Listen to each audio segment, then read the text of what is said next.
ქართული ხალხური ზღაპარი. მეთევზე და სამი თევზი. იყო და არა იყო რა, ღვთისუკეთესი რა იქნებოდა.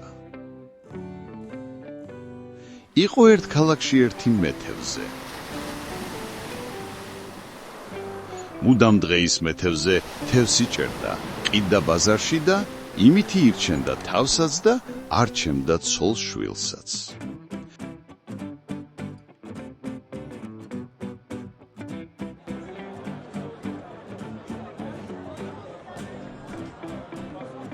ერთხელ თევზი ისე გაიაფდა, რომ აღარავინ ყიდულობდა. მეთევზესაც რაღა უნდა ექნა, ვეღარ გაყიდა თევზი. ბოლოს რაღაც ჭკუამ უთხრა. აიღო და სამი თევზი წყალში გაუშვა. ერთს დაუძახა ჭკუა, მეორეს გონება, მესამეს ფილთაქვა და გასწია შინ. გავიდა დრო, თევზი შეცოტავდა, მომხმარებელი ბევრი გამოჩნდა, დამჭერი კი ცოტა. ჩვენმა მეთევზემაც ცოტა სარფა ნახა. ერთხელ მეთევზეს მოაგონდა თავისი თევზები. იფიქრა, ახლა ისინი ძალიან დაიზრდებოდნენ. წავალ დავიჭერ და გავყიდიო. აიღო ბადე, მივიდა წყლის პირას და დაიძახა. ჭკუაო, ნაპირს გამოდი, უნდა დაგიჭირო. მოცურდა თევზი ნაპირას და დაუძახა მეთევზეს.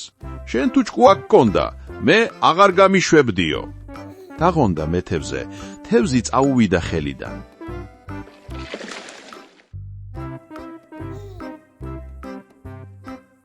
მეთევზემ ახლა მეორეს დაუძახა. გონებაო, გამოდიო.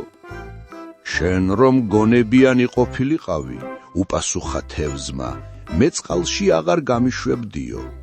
შემოუკრა ბოლო და გაცურდა ზვირთებში. მეთევზემ ახლა მესამე თევზს დაუძახა. ფილთაქვავ, სადახარ გამოცურდი ნაპირას, უნდა დაგიჭირო. შენ რომ ფილთაქვისადენა ჭკუა მაინც გქონოდა, გამოსძახა მესამე თევზმა. აქ წყალში კი არ გამიშვებდი, შინ წამიღებდი ცოლშვილთანაო. დარჩა გაწმილებული მეთევზე.